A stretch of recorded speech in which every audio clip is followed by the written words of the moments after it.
विश्राम करता हूँ। कैसे समुद्र चला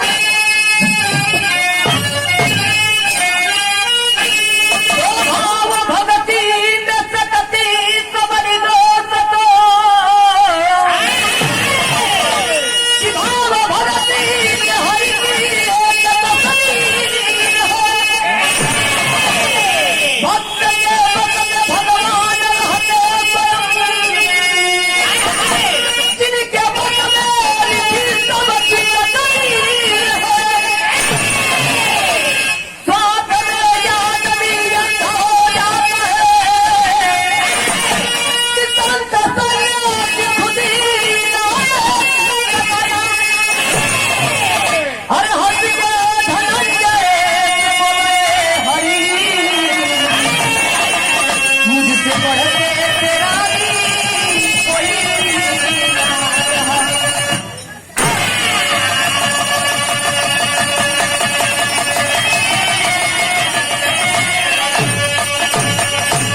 दुनिया के मालिक अपने कक्ष में विश्राम कर रहे थे, लेकिन उस समय पहुंचल के गाँव फ्लॉल पहुंचे ढूंढ के भैया अर्जुन जी तो बिहार कव्वाली का भाव हो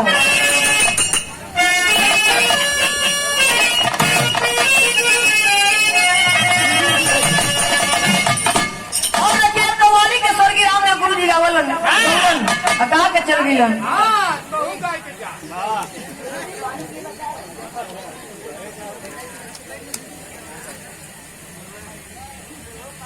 एक कव्वाली का भाव हो कैसे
सुंदर हो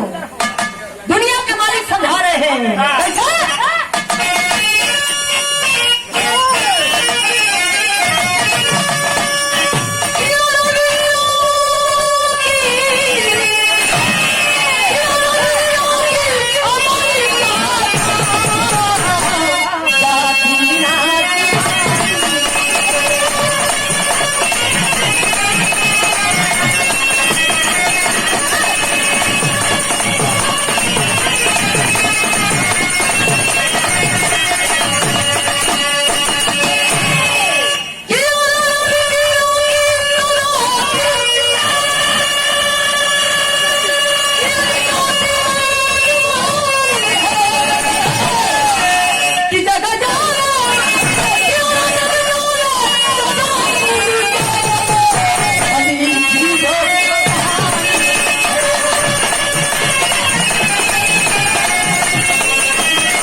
ज्यादा भैया हल्ला मत करना है, ढूंढना तो सियासत नदी धोरी है।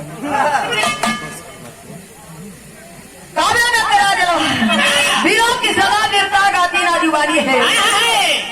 वीर रही तो अपने जुबान से कभी वीरताई ना करी। और मोने गवैया आई तो हम ना कहे गैया ये मन आ गईला। वीरों की सदा वीरता गाती ना जुबानी है, वीरों के कह जला भैया वीर का परिभाषा हो खेला वीर होके कहा जाला 10-12 के देला ओके वीर कहा जाला।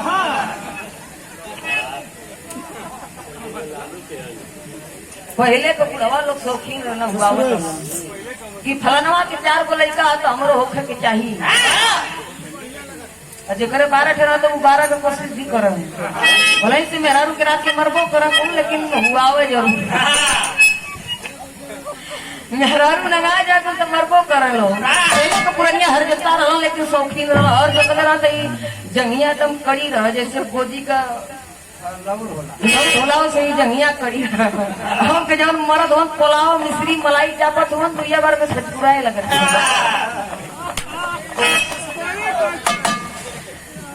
हकीकत बात है जो बात है सही बात है लेकिन हमारे बिहार का कहानी है जब से शुरुआत भइल बात है बिहार में जोहरी शहर दिहल गई बुल्लू दादा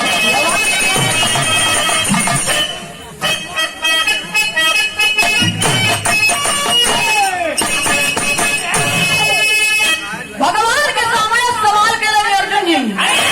उस सवाल क्या करता हूँ भैया भगती में बोले अर्जुन जी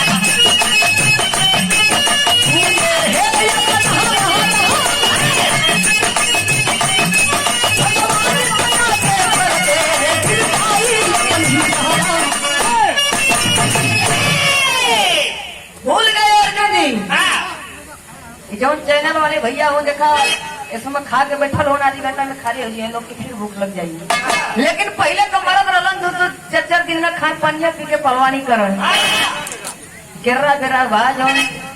जो एक रोटी रहा 2-3 गई वो खरी में खाना है तो बोल करकते जा रोटी सतुआ भर के लोग पिज्जा नमक डाल के लेकिन कहा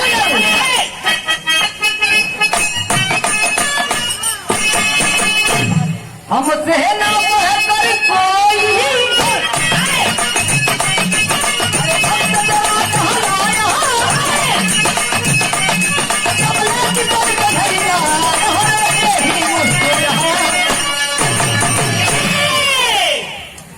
रामकृष्ण भैया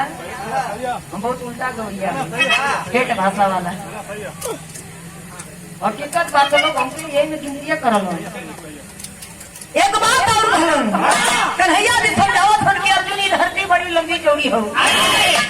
पगलावत है धरती पर जब पगलाए के हो तो अजमाई हो जाए कि धरती में सबसे बड़ा वीर के हो कन्हैया जी मेरे साथ में चलना होगा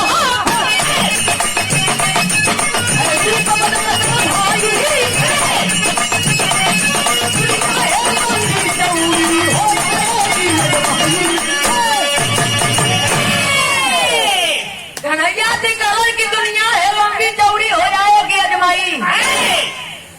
इतनी बतिया अर्जुन जी सुन आया ना देखलन ताव झट दे रूप बदल लेला के साधु पर दूर जाने जब साधु का रूप बना के चलल हो कुछ दूरी पर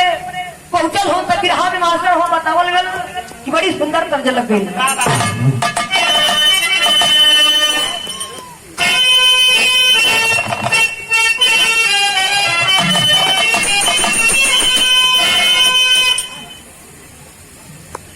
पहले तो गीत कुछ गीत रहे वो गीत में कुछ मिले रस रहो गीत में कशिश रहो लेकिन ये आजकल के गीत शाम की आवत सुबह गायब हो जाते जैसे कि ये जीवन का कहानी है सुबह भल तो दोपहर दोपहर भल तो शाम ये सच है कि जब सुबह हुआ तो दोपहर होगा और दोपहर होगा तो शाम भी होगा ये जीवन के ही कहानी है लेकिन कहना है मास्टर बिरहा में कौन तर्ज लगा उड़ावा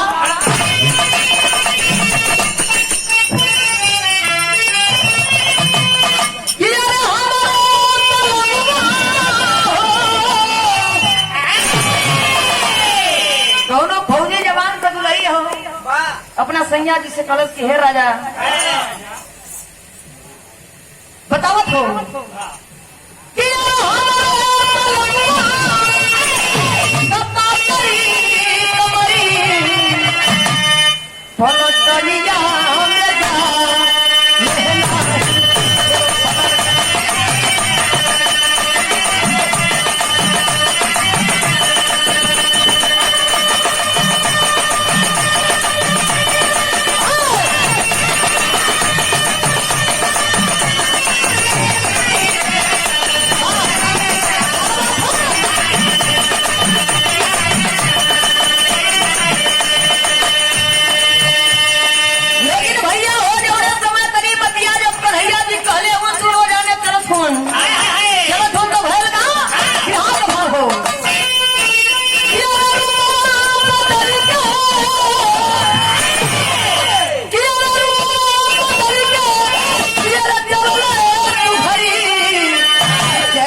अर्जुन जी के वन में अर्जुन जी देखलन ये कबीरधाम के रूप में एक इंसान जानवर का भोजन खाते हुए मतलब की घास कबार कबार खाते हुए पागल के रूप में कहलन ये रहिया पकड़ के हो चले कन्हाई ये रहिया ले गई तो बुढ़ऊ है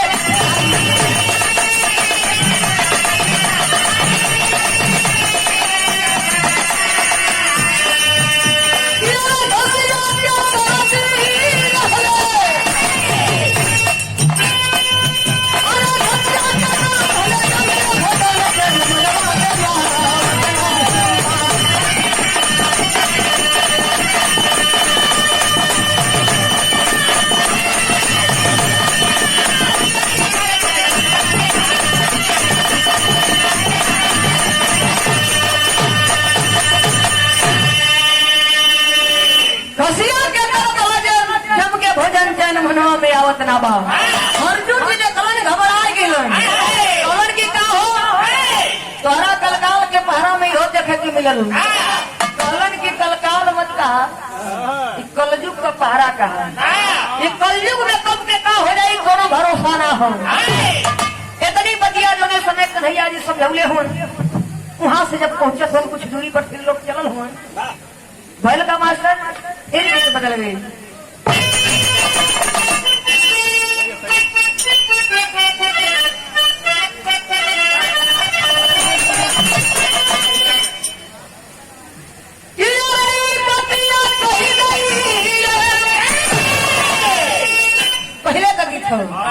जो बात पहले का पुरनिया कहे गए बाबूजी आज कल युग में देखे कि मिल गल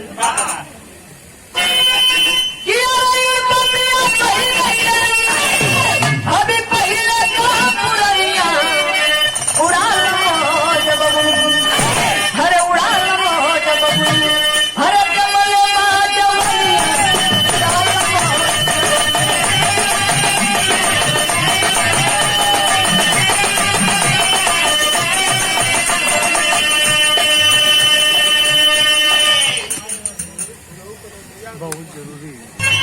लेकिन भाव हो भी हाथ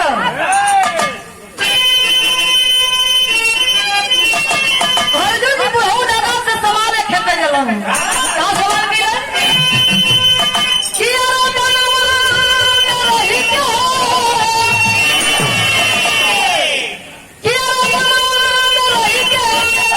तू भाई बताई दे बाबू अरे बताई दे बाबू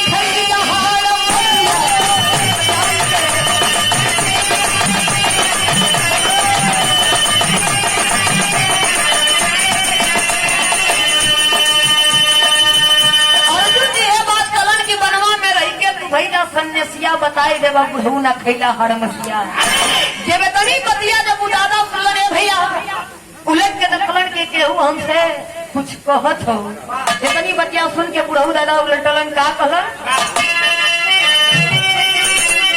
मेरे तबले हो अर्जुन अरे देखो झूला मत चलो भैया मेरे तबले हो अर्जुन अरे देखो झूला मत चलो भैया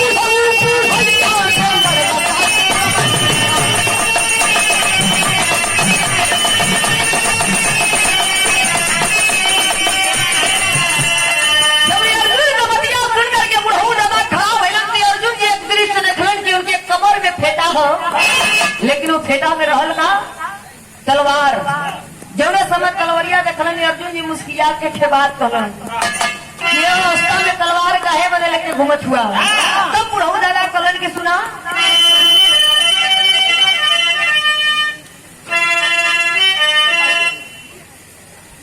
बुढ़ऊ दादा से कहलन कि तलवरिया काहे बने तब बुढ़ऊ दादा कहलन की धरती पर 4 दुश्मन होन अर्जुन जी एक बात और कलन की तोहार कलन की हमार ना दुनिया के मालिक कर हमार ना दुनिया के मालिक करे तनी बतिया सुलन अर्जुन जी तो कहलन का कि तबले हो अर्जुन अरे देखो भीला का तलवरिया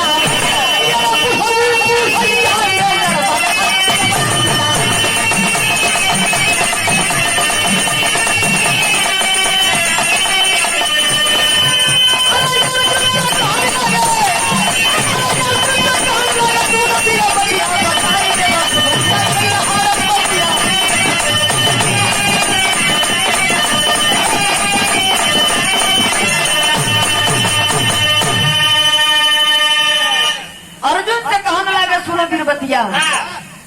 जब भगवान का बात सुनन अर्जुन जी कहलन कि सब पर रखवाला सबके दुनिया के मालिक को ही उनके साई में सब पर गुजारा होता लेकिन उनका दुश्मन धरती पके हो सकेला तो प्रभु दादा कहलन की सुनत चाहत हुआ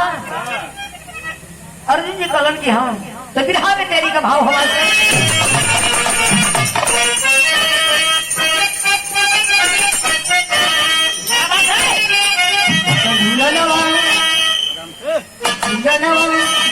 अझूला देवी मैया तो झूलत झूलत कौन गावत रही अझूला देवी मैया तो झूलत झूलत कौन गावत रही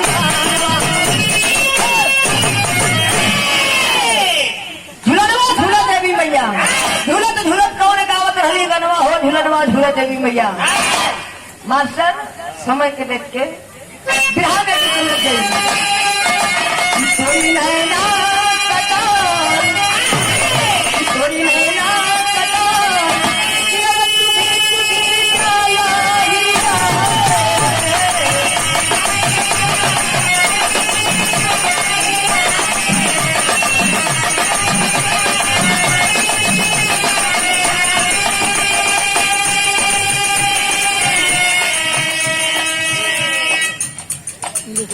गीत रहो लेकिन भाव हो बिहार को कि सुन बिरवा तुधार कि सुन बिरवा बिहार कि अरे काटब पूरी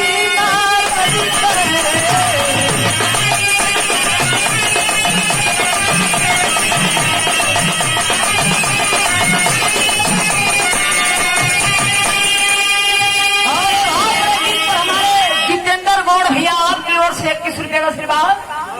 चरणों में आपके मैं प्रणाम करती हूँ। माता रानी करे तरक्की की मोड़ पढ़ा सुन बिरवा धार का तब मुड़ी नारद भगवान के सामने प्रभु दादा बताए कि पहला दुश्मन नरदा जो नारद हुन दिन रात बीड़ा तेर के पूरे दुनिया की खबर ली आके दुनिया के मालिक की जो समय शरण में रखेलन वही खबर लेकर दुनिया के मालिक परेशान होते हैं।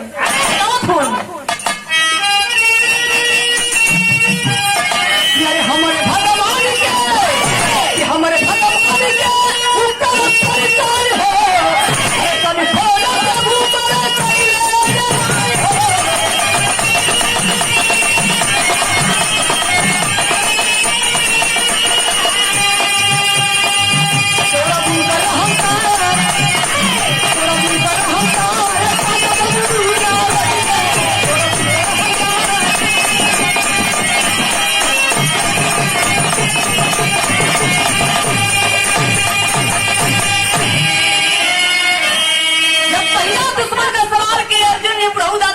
पहला दुश्मन नारद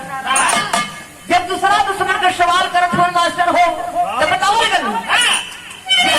गीत हो बड़ी मजेदार गीत हो समाज में है।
समय हिरला के सब सतावत रहल। उस समय प्रहलाद हाथ जोड़ करके कन्हैया जी से आवाज लगोलन के हे मालिक ना ये बात तोरे भक्त का लाज ना बची। बतौलन की दूसरा दुश्मनवा प्रहलाद न जौनवा कहिया के खोजत बाजी रे मैदान कहले रे बात और का ये हमरे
तीसरा दुश्मन का जब सवाल के लिए उनका बिरहा में मास्टर होगा तवल वाला पापड़ का लाइन है।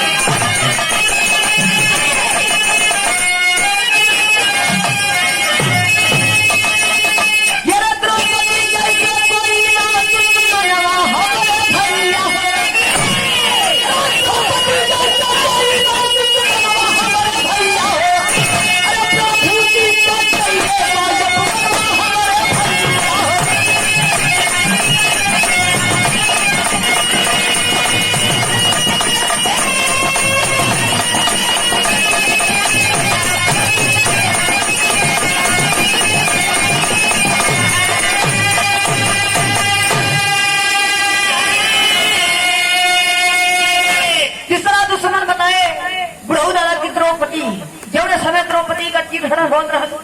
शासन सारी घिचत रहो समय दुनिया के मालिक भोजन कर रहे थे,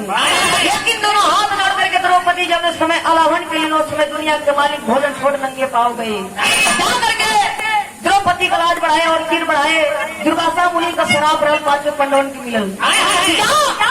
एक दिन यह बल बुद्धि शक्ति काम न चाहिए आप लोग देखले होगा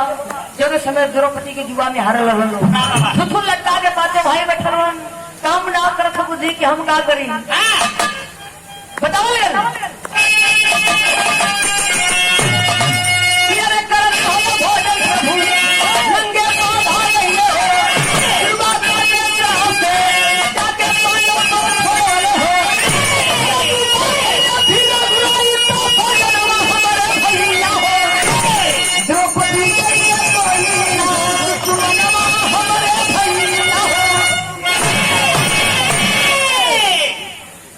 मालिक जब दोबारा लौट करके आए बाबूजी वही जूठा भोजन खाए, चाहे आपके सामने चाहे मेरे सामने थाली पड़ गए थाली के छोड़ के उठ पेला भोजन के जब दोबारा बैठा तो वही भोजन जूठा हो जाता है खाए या ना खाए। इतनी बात जो समय बुढ़ऊ दादा बतौले हुए जब चौथा दुश्मन का सवाल करेंगे अर्जुन जी भैया हो तो करके बुढ़ऊ दादा वही तलवरिया निकाल करके अर्जुन को जब लेके चलो होते अर्जुन जी देखलन तो कहलन कि अरे बाप रे बाप काम गड़बड़ होने वाले आधा का लाइन हो।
के अंगुरी पर नचावत हुन और भगवान भी नाचत हुन। जौने समय महाभारत होता उस समय दुनिया के मालिक रथ हाथत रहलन, लेकिन अर्जुन का तरफ रहलन बाढ़ चलावत रहलन। वही बात का बदला बुढ़ऊ दादा लेते रहलन कि आदमी जातन हरम खोर चोरू, तो उनके भी सबक सिखा दें कि भक्ति का लाभ कैसे करल जाला, भक्ति कैसे करल जाला।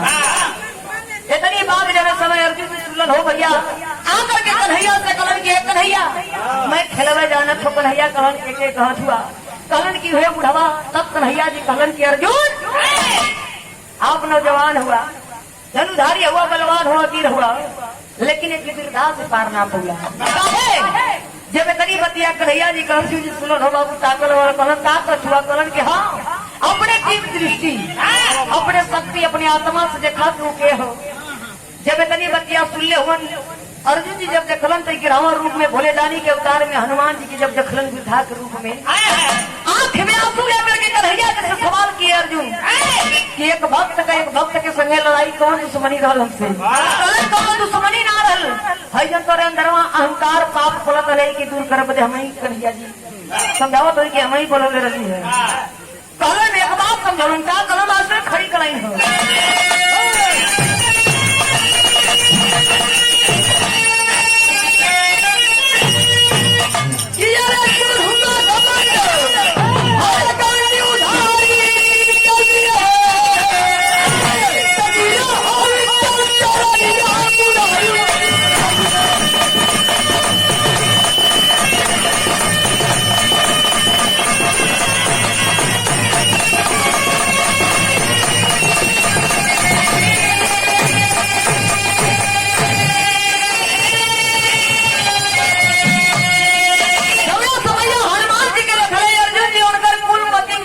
अहंकार में छाती से छाता करत वैसे से जा कर लो देखलन से जब सिंगुर गइलो पानी पानी हो गए अर्जुन जी कन्हैया जी के चरण में गिर गइलन। कहलन का कन्हैया जी समझे ये दुनिया में रखे अरे हम लोग परसानी अरे वीरा के धरती जो हम लोग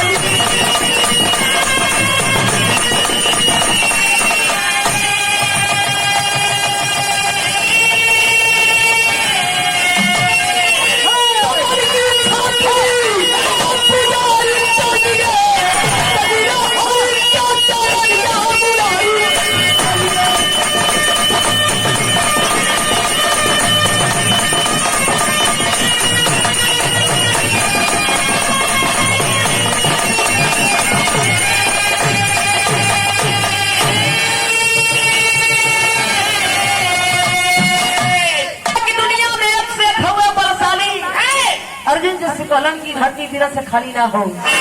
बतावल गल की मन कन्हैया कमल की इच्छा पूरी हुई और सफलता में हनुमान जी भक्ति में सफलता हनुमान जी हुए और अहंकार घमंड से चूर जब अर्जुन जी हुए बाबू जब तीनों रूप में अपनी मूर्ति जब भइल हो तो भइल का मास्टर गुरु बिहारी गुरु गणेश गुरु राम